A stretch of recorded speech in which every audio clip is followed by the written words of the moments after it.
আমার সব শখের ভাবিদের যৌথ পরিকল্পনায় আজকে আবারও মুড়ি মাখার আয়োজন করা হয়েছে। সবাই যার যার মতো যা পেরেছি সেগুলো নিয়ে এসেছি। তো আমাদের এক ভাবিকে সবকিছু মাখানোর জন্য দায়িত্ব দেওয়া হয়েছে, তিনি সব মাখিয়ে নিয়েছেন।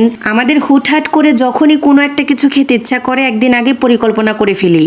যাই হোক, এবার সব উপকরণের সাথে মুড়ি মাখিয়ে নেওয়া হচ্ছে। আমার শাশুড়ির হাতে ভাজা মুড়ি, এই নিয়ে যে কতবার খাওয়া হলো, মাশাল্লাহ রিজিকে বরকত দিয়েছেন। এই কারণে হয়তো ওনার হাতে ভাজা মুড়িটা এতবার আমরা এখানে মাখিয়ে খেয়েছি। বাসা থেকে কেউই খেয়ে আসিনি, এখানে এসেই আমাদের সকালের নাস্তা হিসেবে মুড়ি মাখা খেয়ে নিয়েছি। আর এই যে দেখুন, আমাদের শ্রদ্ধেয় ভাবি আমাদের জন্য কত লিচু নিয়ে এসেছেন। এগুলো ওনাদের গ্রামের গাছের লিচু, গ্রাম থেকে আঙ্কেল আন্টি ভালোবেসে পাঠিয়ে দিয়েছেন। তো ভাবি আমাদের জন্য লিচু আর কাঁচা আম নিয়ে এসেছেন। আমরা বসে বসে একেবারে ফ্রেশ লিচু খেয়েছি। মাশাল্লাহ লিচুগুলো খেতে একটু টক হলেও অনেক বেশি মজা।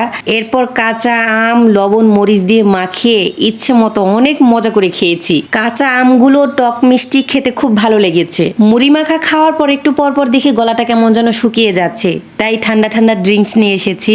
সবাই মিলে বসে কোল্ড ড্রিঙ্কস খেয়ে নিলাম। এখনো কিন্তু আমাদের খাওয়া কিছুটা বাকি আছে, মানে এরপর ধাপে ধাপে আরো কিছু খাওয়া হবে। আজকে স্কুলে এসে বসার পর থেকে খাওয়া প্লাস গল্প সেই যে কখন থেকে শুরু করেছি এখনো শেষ হয়নি। এত খাবার খাওয়ার পরেও মুখের শান্তি হিসেবে সবশেষে আরেকটা জিনিস না খেলেই নয়। স্কুলে এসে ইদানিং এই আইস ললি খাওয়াটা অভ্যাসে পরিণত হয়ে গিয়েছে। এই আইসক্রিমটা আমার কাছে এত বেশি ভালো লাগে। সকাল থেকে বেশ কয়েক ধরনের খাবার দাবার খাওয়া হলো, এবার দরকারি কাজে চলে এসেছি। মানহার স্কুল থেকে ছুটি হওয়ার পরপরই মানহার বাবা সহ আমরা তিনজন মিলে ব্যাংকে চলে এসেছি একটা জরুরি কাজে। এখানে বসেই চিন্তা করছি যে বাসায় গিয়ে কি রান্না করব, কখন রান্না করব, কারণ এখানে কাজ যে কখন শেষ হবে ওটাও বলা মুশকিল। হয়তো 1 থেকে 1.5 ঘন্টা সময় লাগবে। ঠিক ওরকমটাই লেগেছে। বাসায় আসার পর রান্না না বসিয়ে আগে বিশ্রাম নিয়ে নিয়েছি। এত খারাপ লাগছিল, প্রচন্ড গরম ছিল আজকে। কিছুক্ষণ বিশ্রাম নেওয়ার পর আবার চটজলদি উঠে পড়েছি, কারণ রান্না তো করতেই হবে। শর্টকাটে কি রান্না করা যায় ওটা ভাবতেই ফ্রিজে দেখি অল্প অল্প করে অনেক রকমের সবজি রয়েছে, সবকিছু একসাথে কেটে নিয়েছি। তারপর সবজিগুলো ভাজি করে নিয়েছি। আর এপাশে কড়াইতে একটু ডাল ভুনা করার জন্য পেঁয়াজ কাঁচামরিচ রসুন ভেজে নিচ্ছি। ডাল ভুনাটা দেখা যায় শর্টকাটে হয়ে যায়। এর সাথে খাওয়ার জন্য যদি দেখি মানহার বাবা কোনো কিছু চায় তাহলে একটা ডিম ভেজে দিব।